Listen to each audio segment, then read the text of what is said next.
Hello guys, Sukuchingamza michirunga chenye ma secret na ma confessions. I hope you are having a wonderful, beautiful morning. Regaiti tange ni nyaya yedu yekutanga nasi ndiri kuverenga kubva pafoni. Antimuri say I've been following your stories nasi ndaweone yangu nyaya I need help serious chitupa vigai. I was married for 10 years with my first wife. Takaita vana tu kugara kwedu yaingova bopoto mumba ende zvaitonetsa kuti zvaibva kupi asi mhuri yangu ndaiida zvekuti nemukadzi takasangana neproblem yekuti aibuda ropa kasingapere.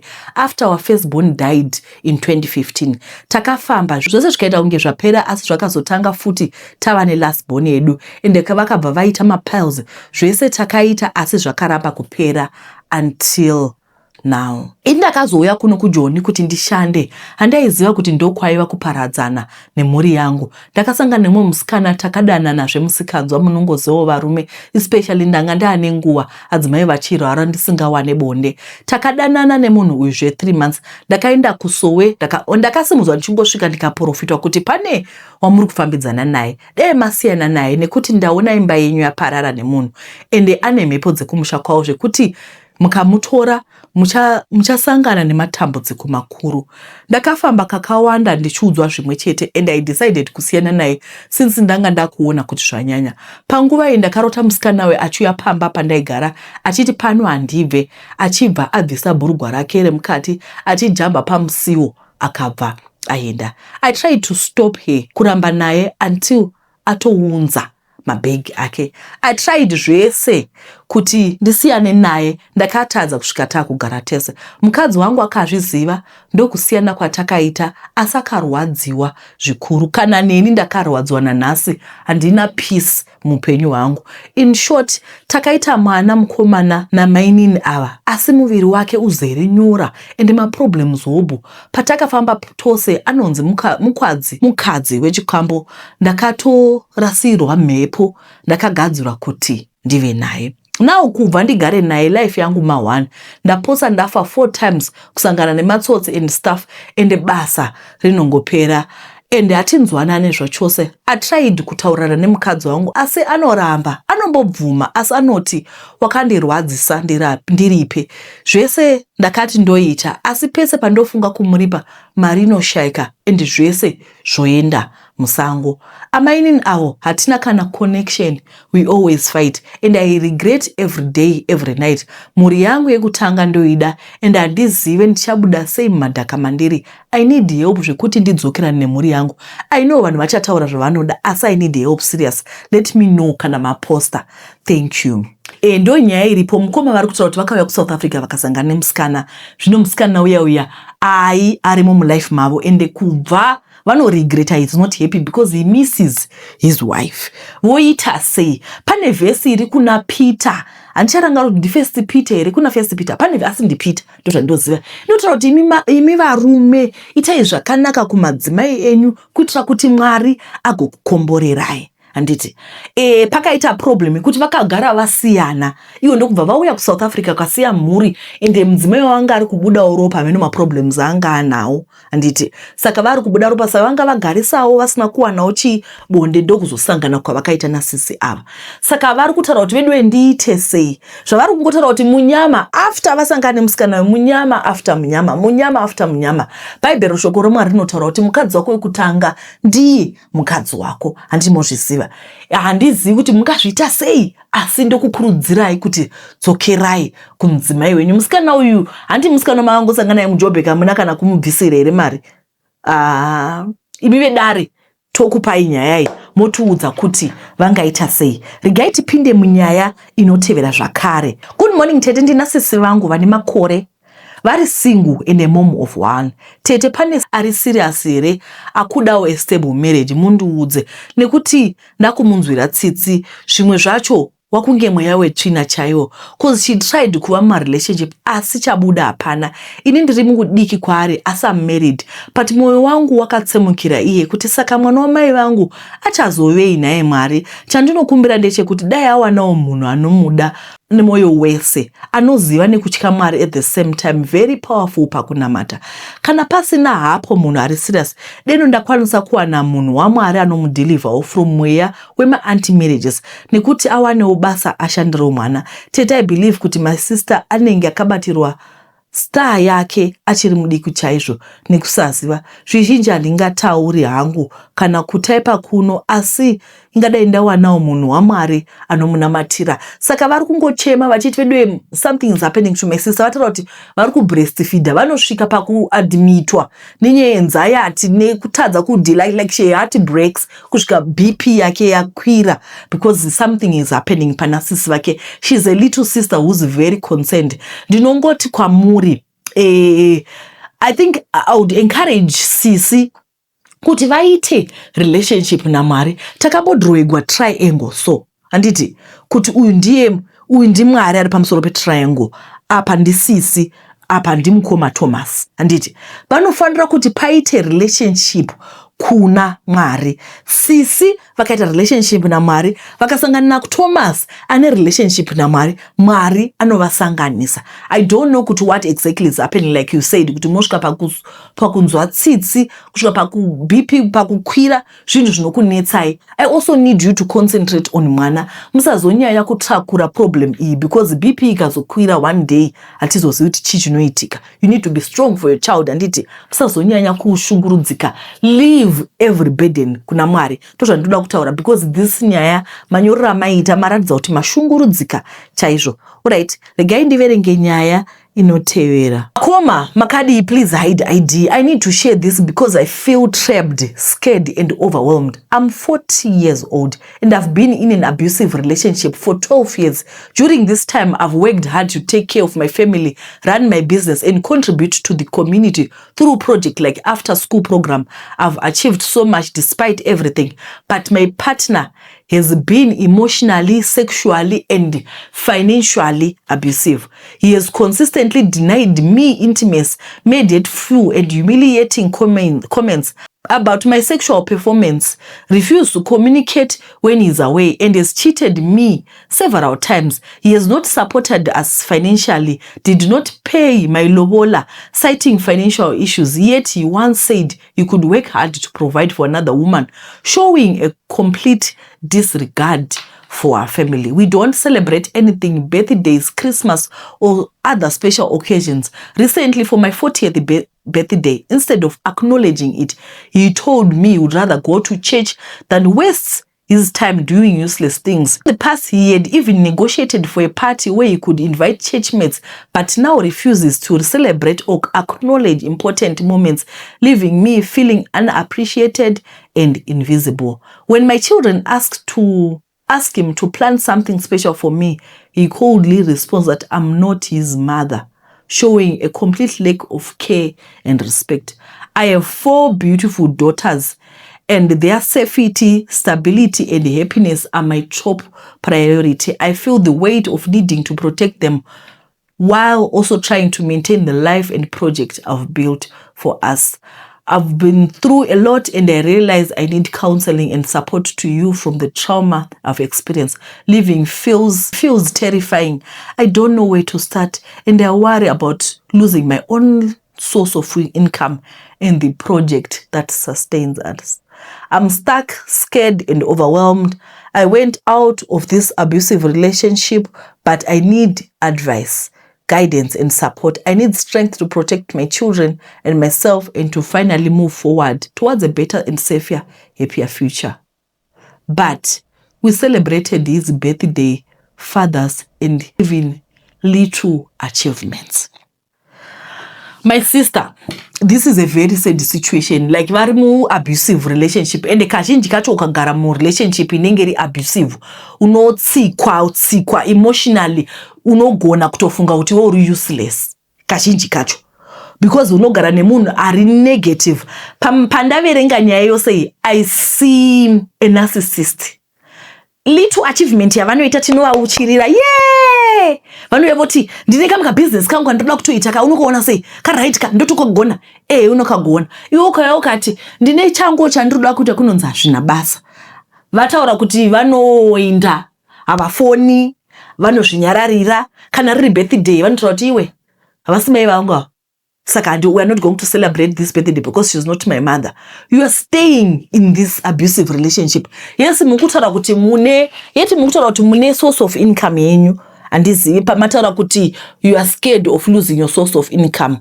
I assume kuti munoshanda munema project. It's better to raise vana in a peaceful environment than to raise vana na baba vanenge vari toxic. From the way amuri kutaura, if he is even sexually abusing you, andifungi kuti pane munhu anenge atosvika papoint yekuti point of no return. Pampachona unongona kuti munoda kugara yenyu because ndoona sekuti kazhinji kacho vakadzi vanogara because unongo wanzi you are useless. But mati muri kuita maproject amuri kuita, meaning to say you are capable. Kazhinji kacho kana munhu akapinda mu-abusive relationship, let me repeat this, unoona sekuti uri useless because unenge uchinzi uri useless every day. You are stupid, you are useless. Emotional abuse unoita kuti you even forget who you are. Unotadza kana kugeza. Kumuka uchigeza. Kazomboita time ndakanogara na I won't say names, but pakanga pari emotionally abusive. Ndaikasvika pakudzura vhudzi. It was not a marriage. Ndaidzura vhudzi. Sabata ndiro dzangu, sabata poto dzangu, sabika, verenga. Unoverenga ubva makuseni kusvika kuenda magrosa unotaimiga kunzi 5 minutes run. You are not allowed to do this, you are not allowed to do this. Pamba pakauya vanhu vekuchechi, you are not allowed to talk because unotaurisa. Saka it was very emotionally abusive. Zvekuti pandakazobva muenvironment iyi, first day randakaenda nichinopinda pachechi pane vamwe vana, ndichiona vamwe vana vachisumuka vachiita kumayouth vachiita zvavari kuita, ndakachema. Chaita ndichemere chekuti saka inini chii chavanoita chandisiri kuita inini? What is the difference between ivo neni? Ndiri munhu ane ropa reblack here because ndakanga ndaudzwa kunzi ndiri stupid. Saka chero munhu akati wakapfeka zvakanaka, ndoti sure. Vakati wakanaka, ndoti imi musada kundinyepera. You understand? Because ndakagara ndaudzwa kunzi you are useless. Saka kana ukagara muenvironment iri abusive, you stop believing in yourself. Hauna kana simba rekugeza. You cannot even look yourself in the mirror. My sister, I am saying you are capable of doing the most. Do you know kuti vakadzi, guys, I'm not anti-marriage because I'm married, or even though ndisingapfeki ring. Do you know kuti vakadzi vanenge vari mu abusive relationships vakabuda, they can perform 10 times than zvavari kuita izvezvi? Buri mu mattress, tete makasimba here. Ini ndinoreurura kuromba ndichishandisa mudzimai wangu. Zvinoita senge utsinye, asi hapana chekuita, sekuti nyoka yacho yainge yanditambudza, saka ndakaitsvakira muvaraidzi wekuti atambe nayo. Tete, panoromba vanhu vanopiwa zvinhu zvakasiyana-siyana, asi zvinhu zvinopiwa vanhu zvinhu zvisiri friendly zvamuchose, zvekuti ungatoita ushamwari nazvo. Tete, vanhu vanobatiswa zvinhu zviri scary, asi ini hangu sekuru havana kundivanzira kuti chichandipa mari. Vakandiudza kuti vachandipa nyoka ichazange ichirutsa mari everyday. Ndakapiwa iri nzvendzvana kari katukutuku, ndikaona kuti pamba pandaigara vanhu vaigona kuzoita mawekwe nenyoka iyi. So tete, ndakaruka zano rekuviga ATM yangu inova nyoka. Ndakaboora mattress tete pamubhedha, ndipo maigara nyoka iyi. Change yakanakira ndechekuti chikafu yaizvitsvakira yanga isina ridiculous demands senge 4 crates dzemazai o nyama yeostrich every day. So pakushushwa I was covered. Ndainge ndotodemba kuti vanhu vane utsinye chokwadi vangatadza kutaura kuti kuromba is as taking candy from a child. Tete, pasina nguva ngani ndanga ndagara mumari. Kana ndichiti kugara mari, maybe handisi kutaura extent luxury yandaigara mairi. Ndaiita kutuhwina chaiko. Apa ATM, nyoka yaiuya nema crispy notes every day. Achipisa, atoradza kuti ari kubva kunobikwa. Handi ndiko saka ndakatsvaka chikwambo chacho kuti chindishandire ini ndichigara. Saka ndizvo zvaitwa nenyoka iyi. Yakakura zvekuti iyeni mwene wayo ndainzwa ichitofamba sometimes. Unotonzwa kuti iyo yava kubuda kumbonoshawa, wonzwa kuti iyo yakudzoka yosvikogonya zvayo. Ndakazomboroora hangu, ndaiziva kuti kuita utsinye sekuti ndanga ndisina ma-feelings ne-opposite gender, asi kuti vanhu vainge vorebesa muromo vachiti ndiri ngito, saka ndaida kunyaradza mahaters. Tete ndikakuudzai kuti ndaive ndisitori ngito, asi kuti zvaitova kure neni. Mudzimai wandakaroora haana kana kumbogara nguva refu, aiti ane chinhu chinofamba famba kana arere pamubhedha. Ine hangu ndaiziva kuti chii, asi ndanga ndisingade hangu kuti confirma the obvious. Ndakagara Tete, asi chandinoda kuudza vanhu vese vasati varomba, ndinoda kuti regedzai vakomana munokuvara, uye vanokurombesa vacho havakuudzi kuti chii chichaitika mberi, vanomira kukuita kura uone vatete. Tete, ndikakuudzai kuti with the time nyoka iya yakatanga kuda nezvangu, ndipo pandakaziva kuti yaiva nyoka kadzi. Tete, ko uchiona pafesi yakasiyana nesu vanhu vekuti uyu mukadzi uyu murume, kwadiri a snake is a snake. Tete, ndikakuudzai kuti nyoka iyi iri kuita zvainoda neni, munogona kufunga kuti ndiri kutamba. Havoku chaiyo Tete, my life is upside down. Chokwadi kuita partner ne a cold blooded mamao. Ndakamboita madhiri neveparks nichifunga kuti nyoka ATM yangu iri lonely, asi yandakatsvaka yacho ATM snake yakafuma yakaiuraya. ATM snake does not want to share me with anybody else. Ndakambozama kutiza pamba nichienda kumachills kwandisingabvumiri futi kuita girlfriend. Unowana yatevera chide ukangoita over 36 hours usina kusvika pamba. Handizivi ATM anoziva sei kwandinenge ndaenda, asanotevera. Tete, nyoka is becoming a nuisance in my life. Mari ndinayo chayo, inwa nemari ndinoverengwa. Nyoka iyi ndichinayo Tete, asi ndakadzidza kuti muupenyu not everything is about money. Kurara hope chaiko kunodikanwa, kuva happy chaiko kunodikanwa, kuva nepeace chaiko kunodikanwa. Manje nyoka ATM kana katsama unochifila anokudubura mattress okurarisa pasi. I would trade my money for peace. Apa manje kurombwa hakuna reverse deal or time yema corrections. Tete, ndakarumwa nechekuzvicherera ndoga, ndava kungodzungaira. Vakomana zviregei izvi, munokuvara. Udzwai nesu tiri mazviri, hakuna chemahara. One way or the other you pay for it. I'm paying for my sins. Yekuda zvakapfava iyi yakandiparira. Saka mukoma vari kungotaura kuti zvakaoma hakucharariki kumba uko. Ukaita more than 36 hours usipo, inokutevera. Haidi GPS inongokaruka yasvika kwaunenge uri. Veduweka zvakaoma. Hanzi vakomana dzidzai. Pane vamwe vanototumira message kwa inini ndatambura. Vaya brother vaya vakati vane mari vaudzeika kuti vandipe mari dzacho nadziiti zvema exchange. Hakuna madeals akadaro, hakuna help, hakuna kuwatsitsi kumushonga uko.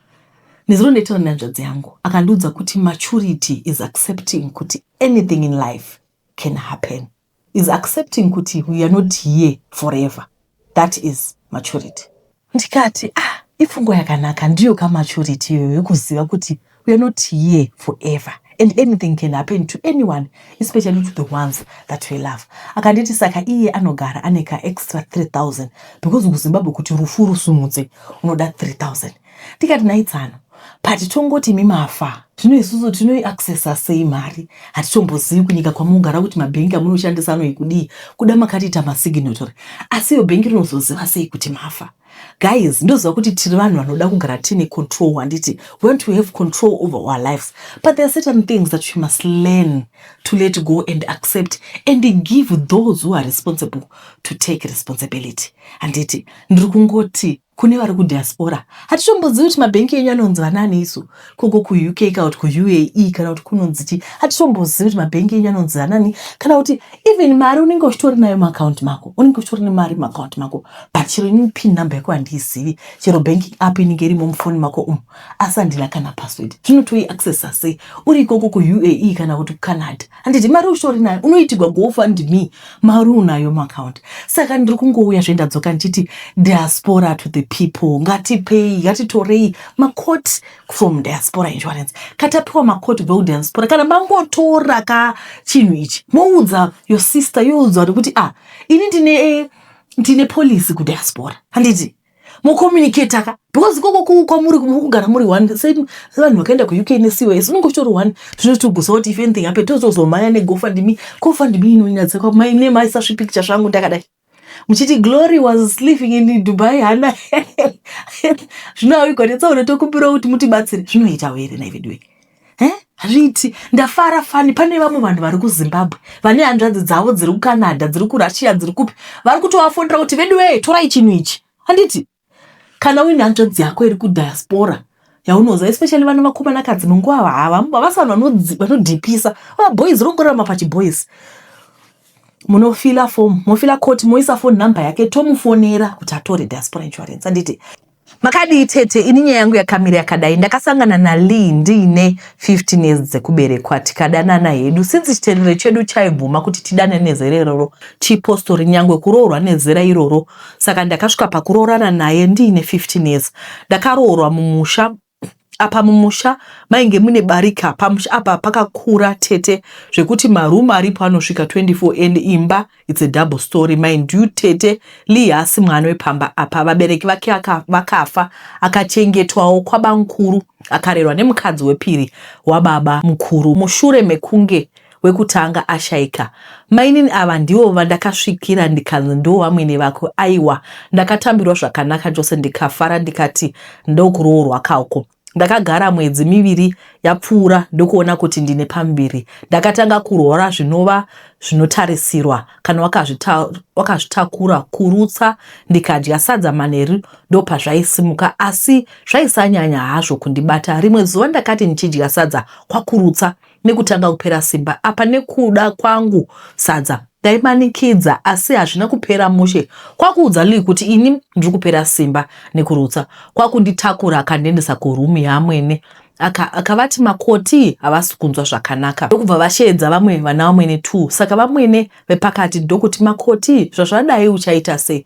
uchaenda kwana mbuya vapi ndobva ndavatsanangura kuti ndichaenda kwambuya vandoziva inini vakati hauende ikoko vanoziva chii yavo havana chavanoziva ende isusu chitendero chedu tinokoshesa mweya kudarika chipatara handisi kuti hatendi chipatara aiwa tinoinda asi takawandira kumweya ndokuvati hapana problem since ndiri mwana handaikwanisa kuramba zvikanzi mangwana makuseni mogadzirira moinda kwavaida kuti ndiende ivo makuseni takamukira ndakaenda navo mwene vangu ndikasvika ndikakwizwa kwakusungwa dumbu kwakudzoka kumba the following day takapinda mutauni nemurume wangu ndobva tasangana nebrother yake akati makoti ndakurotera hope une nhumbu asi mwana wako anga ari mudhishi muchida kunge mune ropa paine vanhu akataura mafesi acho akaona amwene vepakati vaya nabamukuru nanatete akati ticharamba tichinamata rambai muchinamata ndakanga ndisingakwanisi nekusungwa kuya kwandanga ndaitwa ndikafundira mai vangu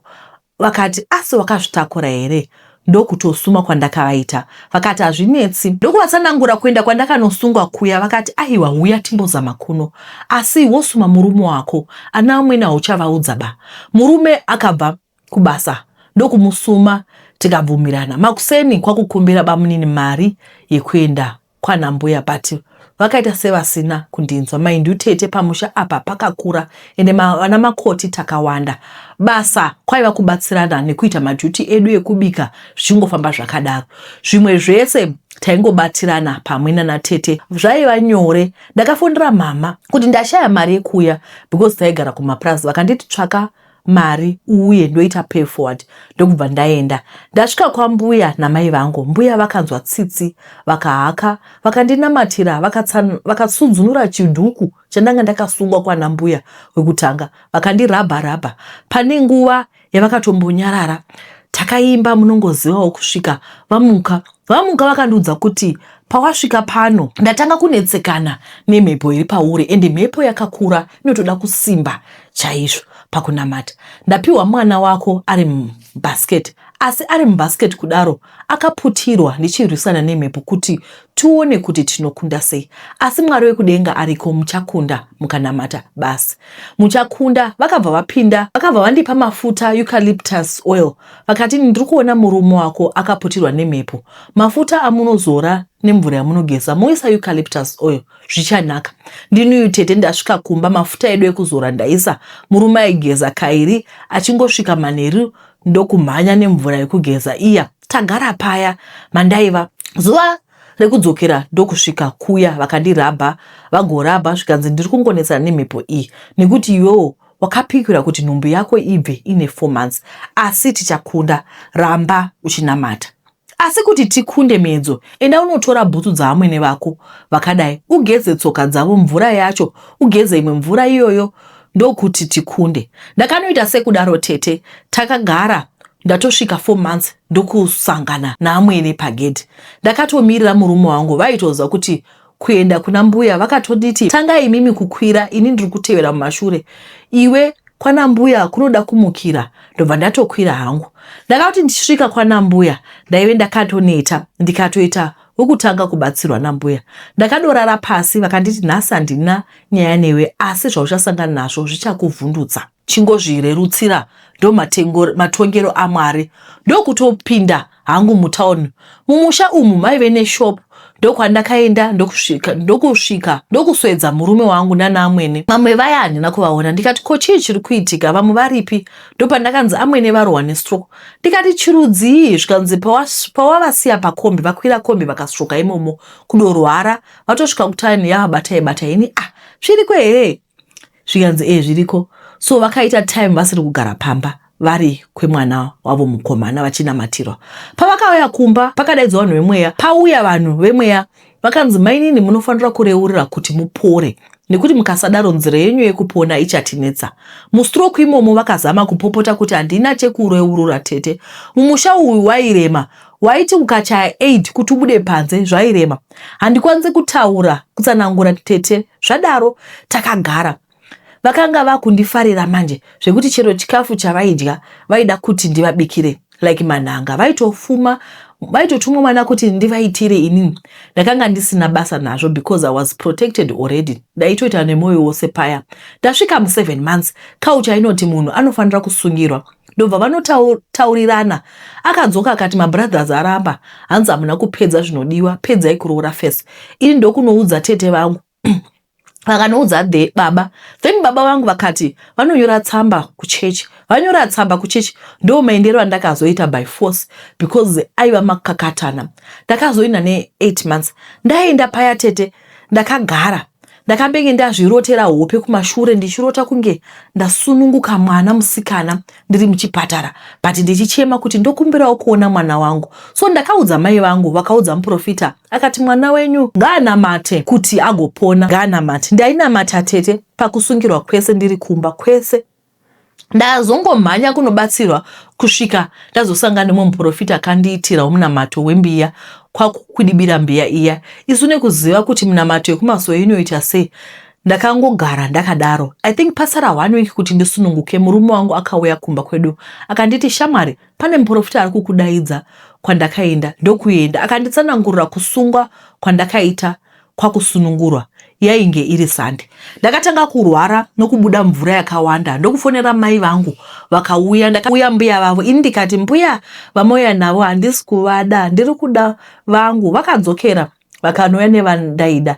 Ngirozi yangu yaisaridza. Vakati ngatiimbe hedu. Manje anobata mwana wake. Takaimba tikanamata. Ndaitonzwa kuti ndofanirwa kupusha, asi mwana aidzokera mukati achifamba slow. Ndakamuiswa matii ndikarutsa, asi hapana. My sisters vaivepo. Isusu mutemo wedu tunosunungukira mumba, tozoenda kuchipatara hedu kana tapedza hedu. Munhu nemunhu akabva abuda akaenda kunobatsirwa. Mai vangu vakaenda kwa baba vekutsanangura hope dzangu, vakati 6 anenge abatsirwa. But pandakasungirwa handina kuenda kwavari. Vakati mhepo yekumusha uko yakaoma, asi ndakasununguka mwana wangu, mujaya wangu tete. Mbuya vari kugadzira mwana. Ndakangoti ndibatsire, ndoda kuita weti. Ndakangoti ndichisimuka kudai ndaona dima apa pari kuitika zvese izvi. Haasi kubatika. Regai timbosiya. Ndakapepuka. Ndakatota nchidirwa mvura. Ndikati chii? Vanhu vachimba nekunamata vakazara musodzi pamatama.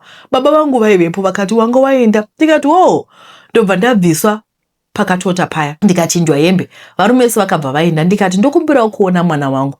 Mai vangu vakaramba vakati mbomirai kumuratidza mwana wake. Ndagara. Baba vangu vakauya vakati amamoyo muda kudyei? Ndikati ndiri kuda machips. Vakati ewe. Vasati vatoenda ndakati ndiri kuda kuita weti, zvikanzi hausi kufamba kuenda kutoileti, itira mubhaketi imomo.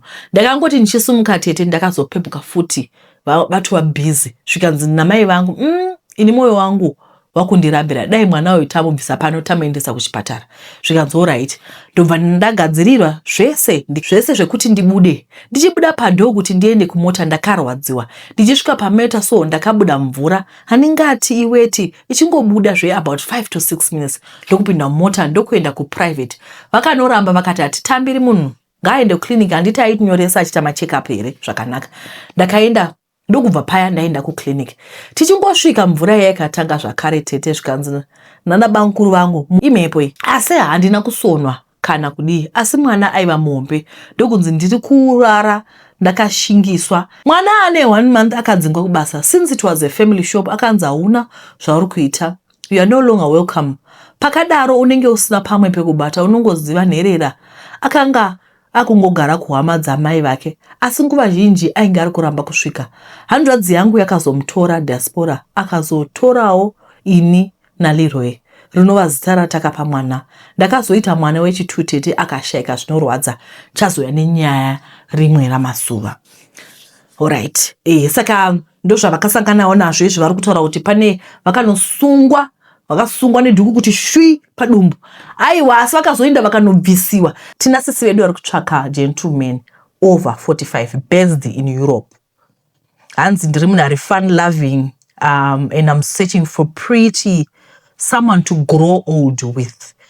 In my travel buddy, vanogara zvavo kuEurope, vanoda travel buddy, munhu ari out there, a professional man ari kuEurope. She's 43, Savada Mnari 45 going up. Saka quite thank you so much. Munozongondihita inbox kana muri interested. She's a beautiful lady. Guys, sometimes your storytelling is difficult for me to read these stories. Makadi zvenyu, zita ndinonzi Sharon. Ndino YouTube channel yangu inonzi Zim Confessions with Mrs. G. Ku YouTube channel kwangu tinotaura zvema-secrets nama-confessions anouya nevanhu vakasiyana-siyana vachida kuzogoverana neni.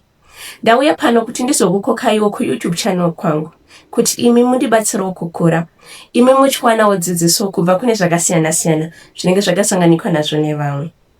Ndinokutendai zvikuru nenguva yenyu yemandipa. Ndinovimba muchatishanyirawo kuYouTube channel kwangu. Ndiyabonga.